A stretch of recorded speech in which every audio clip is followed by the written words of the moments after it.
Welcome to all of you in my YouTube channel. तर या व्हिडिओमध्ये आपण 9th स्टँडर्ड मॅथमॅटिक्स पार्ट 1 त्याच्यामध्ये आपला फर्स्ट चॅप्टर आहे सेट्स.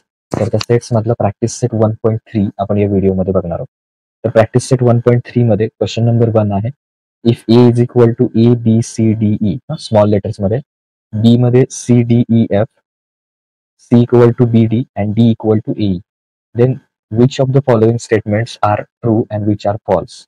सबसेट दिलेले आहेत, तर कोण कोणाचे सबसेट आहेत, म्हणजे कोणतं स्टेटमेंट ट्रू आहे, कोणतं स्टेटमेंट फॉल्स आहे ते सांगायचं. आता पहिलं दिलंय C is a subset of D. तर पहिल्यांदा बघा, C is a subset of D. तर सी आणि बी आधी राईट डाऊन करूया. सीच्या खाली बरोबर सी घेऊया. सी मध्ये कोण कोण आहेत, तर B and D is a subset of. हे ट्रू आहे का फॉल्स आहे ते बघा. तर तुम्ही फक्त ट्रू आणि फॉल्स एवढंच लिहा, हे एक्सप्लेन करण्यासाठी मी सांगतो. बी या सेटमध्ये कोण आहे, सी डी ई एफ. आता सबसेटचा अर्थ काय, तर इकडच्या सी मधला प्रत्येक इलेमेंट इकडे पाहिजे. आता बघा बी, तर बी इथे सी डी ई एफ असा आहे, पण याच्यात बी नाहीये. त्यामुळे बी इकडे नाहीये. तर सबसेट म्हणजे काय, इकडचा प्रत्येक इलेमेंट इकडे पाहिजे. ठीक आहे, सीतला प्रत्येक इलेमेंट बी मध्ये पाहिजे, तरच तो सबसेट आहे. आता पहिला कोण आहे इथे, स्मॉल बी. इकडे आहे का स्मॉल बी, नाहीये. त्यामुळे हे स्टेटमेंट काय झालं, फॉल्स. ओके. त्यानंतर second, A is a subset of B. तर ए मध्ये ए सेट राईट डाऊन करूया आपण. A B C D E हा आपला झाला ए. आणि डी मध्ये कोण कोण दिलेला आहे, A and E. Okay, so write down करूया ए ई. तर हा आपला ए आहे आणि हा डी आहे. ओके, हे फक्त एक्सप्लेनेशन साठी, फक्त आपल्याला ट्रू आणि फॉल्स लिहायचं. आता इथे काय पाहिजे, ए मधला प्रत्येक इलेमेंट कुठे पाहिजे, इथे पाहिजे. आता ए आहे तसा ए आहे, ई आहे तसा इकडे ई आहे, पण हे जे बी सी डी आहेत ते इलेमेंट इथे डी मध्ये नाहीये. हे जे 3 इलेमेंट आहेत बी सी डी ए, तर ते इकडे डी मध्ये दिसत नाहीये. त्यामुळे याला सुद्धा काय म्हणणार, हे स्टेटमेंट सुद्धा काय आहे, false. Okay, so second statement also false. Third मध्ये D is a subset of D. तर डी मध्ये आत्ताच आपण बघितलं कोण कोण आहे, ए आणि ई. हे झालं डी मध्ये. आणि बी मध्ये कोण आहेत, बी मध्ये आपण बघितलं C D E F. Okay, तर इकडचा प्रत्येक इलेमेंट इथे पाहिजे. आता पहिला इलेमेंट कोण आहे, ए. तर इथे कुठे ए दिसतोय का तुम्हाला, नाहीये. त्यामुळे हे सुद्धा स्टेटमेंट काय झालं, false. This statement also false. Now D is a subset of A. Okay, D. D मध्ये कोण आहेत, ए एन ई. हे झाला डी. आणि ए मध्ये A B C D E. तर हे सगळे आहेत. आता बघा, पहिला इलेमेंट ए इकडचा इकडे आहे, ए इथे आहे. ओके, दुसरा इलेमेंट कोण आहे, ई. ई इथे आहे. म्हणजे थोडक्यात डी मधला प्रत्येक इलेमेंट कशामध्ये, ए मध्ये. त्यामुळे हे स्टेटमेंट काय, ट्रू. रिझन पण तुम्ही लिहू शकता, every element of D is in A. Okay, आणि जर नसेल त्यावेळी काय लिहायचं, every element of this set is not in this. तसं लिहायचं, म्हणजे रिझन विचारलं तर एक्झाम मध्ये. सध्या तशी काही गरज नाही, फक्त हे असं लर्न करून आपण ट्रू आणि फॉल्स त्याच्यात राईट डाऊन करायचं. हे फोर्थ वन झालं. Next fifth one. Next fifth one, B is a subset of A. तर बी मध्ये कोण कोण आहेत element, C D E F.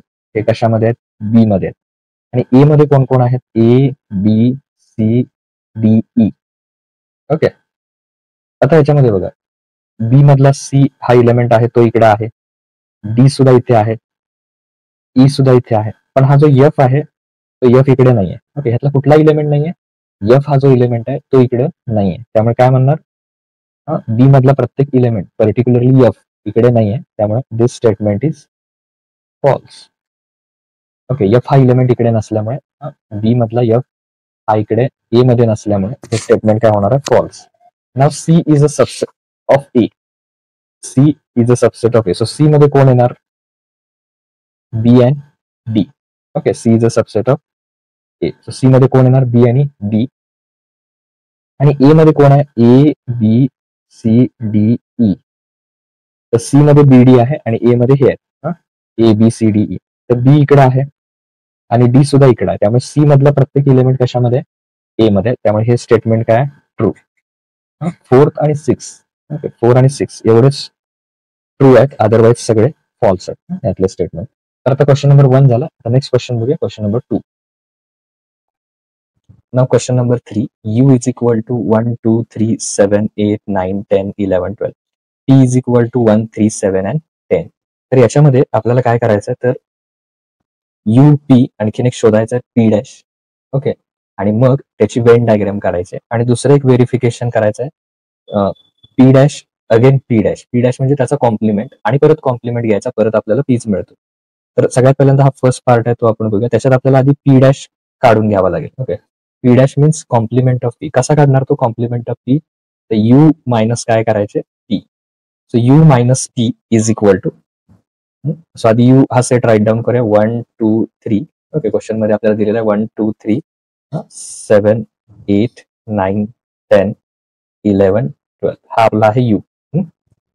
Minus P करायचं. सो पी मायनस करत असताना पी राईट डाऊन करूया. 1 3 7 10.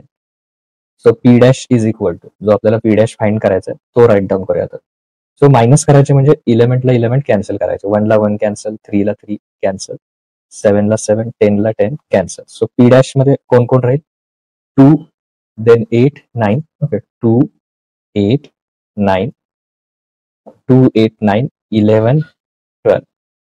So that is P dash. हा आपल्याला पी डॅश मिळाला. ओके, 2 एक राहिला याच्यामध्ये, त्यानंतर 8 9, 10 ला 10 कॅन्सल झालं, 11 आणि 12. ओके, सो पी डॅश मिळाल्यानंतर शो, फर्स्ट क्वेश्चन काय? Show that set U P P dash by Venn diagram. तर सगळ्यात पहिल्यांदा असा एक रेक्टँगल काढून घ्या. जो रेक्टँगल असणार आहे तो आपला युनिव्हर्सल सेट असणार आहे, दॅट इज यू. मग त्याच्या आतमध्ये आपण घेऊया पी आणि बाहेरचा जो असणार आहे तो पी डॅश. सो पी मध्ये कुठले कुठले एलिमेंट आहेत? पी मध्ये घेतलेले आपण 1 3 7 12. तर ते पहिल्यांदा राईट डाऊन करूया. 1 3 7, 1 3 7 10, 1 3 7 आणि 10 कुठेही लिहू शकता तुम्ही त्या सेटच्या आतमध्ये. तर पी डॅश, पी डॅश म्हणजे राहिलेला कोण असणार? तर मग अशा आपण कट केला, तो फाइंड आउट केला पी डॅश. पी सोडून राहिलेलं P dash, that is complement of P. 2 8 9 11, म्हणजे इथे लिहूया 2 8 9 11 दॅट इज पी डॅश. आणि हा सगळा मिळून पी आणि पी डॅश मिळून काय होतो? यू. आता आपल्याला नेक्स्ट काय व्हेरीफाय करायचं आहे? Verify that P dash, second part, P dash and P dash म्हणजे कॉम्प्लिमेंट ऑफ पी म्हणजे पी डॅश आणि परत त्याचा कॉम्प्लिमेंट म्हणजे पी डॅश कॉम्प्लिमेंट. पी डॅशचा डॅश आणखीन एक म्हणजे परत त्याचा कॉम्प्लिमेंट काढायचं. सो यू मायनस, आता बघा पी डॅश काढताना काय केलं आपण? यू मायनस काय केलं? पी केलं. म्हणजे तो पी डॅश आहे त्याच्यावर इथे बोट ठेवलं, तर यू मायनस, यू मायनस काय केलं आपण? पी केलं. तो डॅश घेतला नाही. म्हणजे पी डॅश म्हणजे काय येणार? तर यू मायनस पी, म्हणजे हा वरचा एक पी डॅश आपण कॅन्सल केला. तसंच इथं करायचं. पी डॅश आणि परत एक डॅश आहे, तर एका डॅशला काय करा? त्याला स्किप करा. म्हणजे काय राहील? यू मायनस, एकच फक्त पी डॅश राहील, you minus P dash. Okay, so you पहिल्यांदा राईट डाऊन करूया. यू आपला आहे 1 2 3, यू मायनस पी डॅश, त्यातला यू राईट डाऊन करूया. 3 7 8 9 10 11 12. ओके, मायनस पी डॅश काय आला होता मगाशी आपला? जर तुम्हाला फक्त डायरेक्ट हे विचारलं तर पहिला हे कॅल्क्युलेट करून घ्या P dash.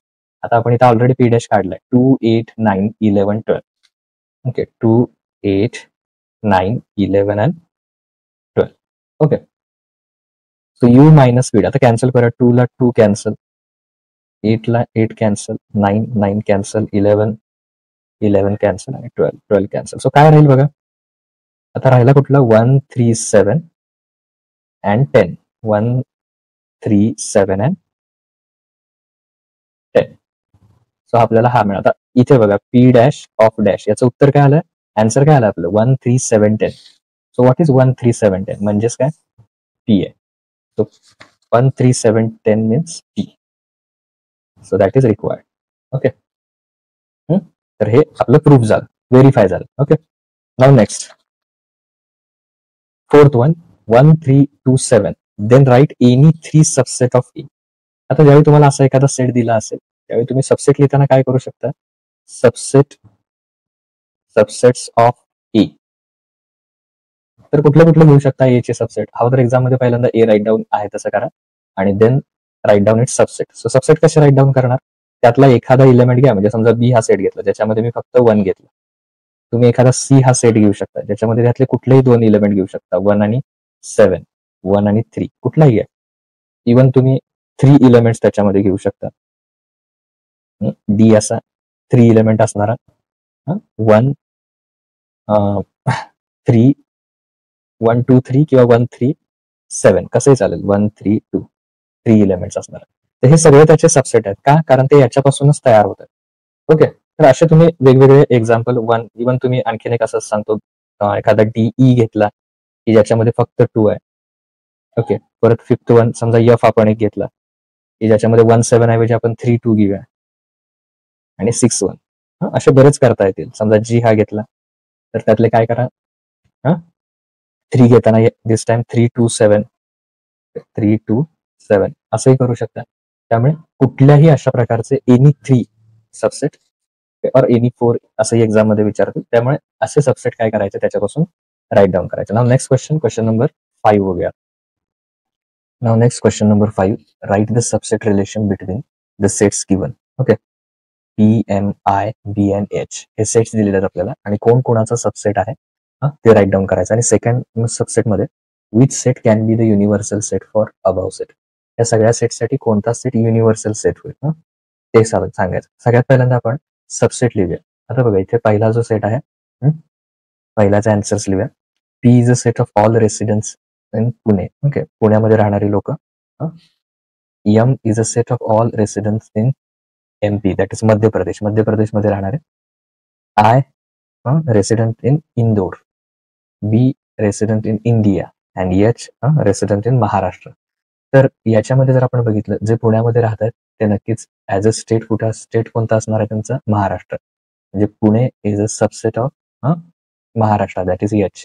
So P is a subset of H and Pune इंडियामध्ये पण येतं. त्यामुळे P is a subset of इंडियासाठी काय सिम्बॉल वापरलाय बी. त्यामुळे पी हा कोणाकोणाचा सबसेट येणार पुणे एकतर महाराष्ट्रामध्ये आणि त्यानंतर इंडियामध्ये. त्यामुळे P is a subset of H and P is a subset of B. त्यानंतर दुसरं मध्य प्रदेश. मध्य प्रदेश हे कशामध्ये येणार सेट एम वापरलाय. Madhya Pradesh is a state in India. India मधला स्टेट आहे. त्यामुळे M is a subset of B. M is a subset of B. त्यानंतर नेक्स्ट इंदोर मध्य प्रदेशमध्ये. त्यामुळे I is a subset of M. Madhya प्रदेशमध्ये म्हणजे इंडियामध्ये. So I is a subset of B India. Okay. Indore Madhya प्रदेशमध्ये आहे म्हणजेच ते इंडियामध्ये आहे. नाव B set of resident in India आणि एच आहे next set of resident in Maharashtra. जर लोक महाराष्ट्रात असतील महाराष्ट्रात म्हणजेच ते नक्कीच इंडियामध्ये. त्यामुळे इथं काय येणार H is a subset of B. Okay. आता याच्या प्रत्येकात बघितलं तर प्रत्येक सबसेट जसं की पी बघितला तर पी हा बीचा सबसेट आहे म्हणजे इंडियाचा. पुणे इंडियाचा सबसेट. मध्य प्रदेश इंदोर आणि महाराष्ट्र हे सगळे जे बाकीचे सेट आहेत ते कोणाचे सबसेट आहेत. ऑल आर सबसेट ऑफ बी. सगळे बीचे म्हणजे इंडिया तर त्याचे सबसेट आहेत. त्यामुळे युनिव्हर्सल सेट म्हणून कोणाला B that is B is the set of all resident in India. तर हे पूर्ण लिहा. सो बी ला आपण काय म्हणू शकतो B is universal set. Okay. हवं तर तो सेट पूर्ण लिहा. B is the set of all resident in India is universal set. तर तो आपण कन्सिडर करू शकतो कारण बाकीचे सगळे हे त्याचे सबसेट आहेत. हे दोन्ही आन्सर तिथे कम्प्लीट होतात. कोण कोणाचे सबसेट आहेत आणि त्याच्यामध्ये काय करणार आपण तर ते युनिव्हर्सल सेट सेकंड पार्ट मध्ये तो सांगितला. नाव next question number 6 which set of numbers would be the universal set for the set given below. तर क्वेश्चन नंबर 6 मध्ये हा जो एक्झाम्पल दिला 2 एक्झाम्पल त्याच्यामध्ये युनिव्हर्सल सेट म्हणून आपण कुणाला घेऊ शकतो. आता बघा A is a set of multiple of 5. तर ए मध्ये कोण येणार मल्टिपल ऑफ 5 म्हणजे 5 5 टू जा 10 15 20 अँड सो ऑन. 5च्या मल्टिपल मधले म्हणजे 5च्या टेबल मधले येणार. B is a set of multiple of 7 7 14 21 okay 28 and so on. 7च्या टेबल मधले मल्टिपल आणि तसंच मल्टिपल ऑफ 12 ओके 24 36 48. आता याच्यामध्ये ए बी आणि सी या तिघांना सुद्धा कन्सिडर करणारा कुठला युनिव्हर्सल सेट घेता येईल. Universal set is equal to तुम्ही याच्यामध्ये कोण कोण घेऊ शकता युनिव्हर्सल सेटमध्ये तर एक तर n नॅचरल नंबरचा सेट, हे सगळे नॅचरल नंबरच आहेत. इव्हन इंटिजर्स, पॉझिटिव्ह निगेटिव्ह काय नाही आहे त्याच्यात, पण इंटिजर्स सुद्धा त्याचा सगळ्याचा सेट होऊ शकतो, युनिव्हर्सल सेट. ऑर डब्ल्यू म्हणजे एकतर natural number or integer or W, या तिन्हीपैकी कुठलाही एक तुम्ही कन्सिडर करू शकता. कारण नॅचरल नंबर पण आहेत सगळे, मल्टिपल ऑफ 5, 7 हे नॅचरलच आहेत. इंटिजर्स सुद्धा आहेत आणि 0च्या पुढचे आहेत म्हणजे होल नंबर सुद्धा आहेत. ओके, नाव P second, P is a set of integers. याच्यामध्ये सुद्धा युनिव्हर्सल सेट कोण येईल ते सांगायचं. P is a set of integers which are multiple of 5, multiple of 4. 4च्या मल्टिपल मध्ये 4, 8, 12, 16 अँड सो ऑन.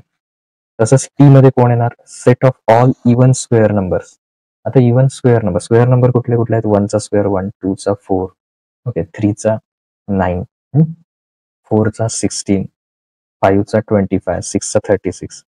तर हे झाले स्क्वेअर नंबर. त्यातले कुठले पाहिजे, इव्हन. इव्हन म्हणजे कुठले येणार, 4. ओके, ज्याला 2 ने डिवाइड होते ते सगळे इव्हन. 4, 16, 36, पुढं 7चा 49 तो ऑड आहे, 8चा 64 सुद्धा चालू शकतो. तर हे नंबर त्याच्यामध्ये येणार म्हणजे 4, 16, 36, 64 अँड सो ऑन. तर या सगळ्यांना कन्सिडर करणारं universal set is equal to काय घेऊ शकतो याच्यामध्ये आपण युनिव्हर्सल सेट, परत नॅचरल नंबर घेऊ शकतो, ऑर होल नंबर सुद्धा घेऊ शकता, ऑर इंटिजर्स. तर याच्यामध्ये सुद्धा तिन्ही घेऊ शकता, नॅचरल, होल नंबरचा सेट, ऑर आय म्हणजे इंटिजर्स. तर या तिन्हीपैकी कुठलाही एक तुम्ही युनिव्हर्सल सेट म्हणून कन्सिडर करू शकता. ओके, सो हा झाला क्वेश्चन नंबर 6. आता next question number 7. Now next question number 7. Let all the students of class is an universal set. Universal set काय consider करायचं आहे, all the students of that class. Let A be the students who secure 50% or more marks in maths. A हा कोणाचा set घ्यायचा आहे की ज्यांना exam मध्ये 50% और मोर दॅन 50% मार्क्स मिळालेत मॅथ्स मध्ये. Then write complement of set A. तर काय लिहायचं आहे, ए चा कॉम्प्लिमेंट सेट लिहायचा आहे. आता आन्सरच्या स्टार्टिंगला let you be the set of all students in class. Universal set कोण घ्यायचा आहे, all students in class. Suppose A हा सेट घेतला आपण, set of students who secure 50% or more marks in the maths, हे आपल्याला दिलेलं आहे. ए हा सेट, तर तुम्ही लिहू शकता हे गिवन एक्झाम्पल मध्येच दिलेला आहे. ए हा सेट काय, students who secure 50% or more marks in maths. आता आपल्याला फाइंड आउट काय करायचं आहे, कॉम्प्लिमेंट ऑफ सेट ए. एचा कॉम्प्लिमेंट म्हणजे ए डॅश, म्हणजेच यू मधून काय मायनस करायचे, ए, म्हणजे आपल्याला ए डॅश मिळून जातो.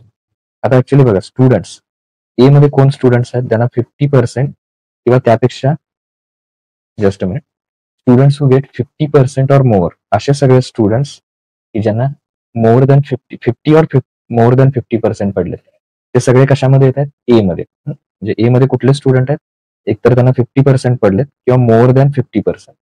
मग त्याच्या बरोबर उलट कॉम्प्लिमेंट मध्ये, म्हणजे समजा 50 आणि मोर दॅन 50 हे जर स्टुडंट यू मधनं काढून टाकले तर काय राहणार, less than 50. Students who secure the marks less than 50. Okay, so complement of set A is set of students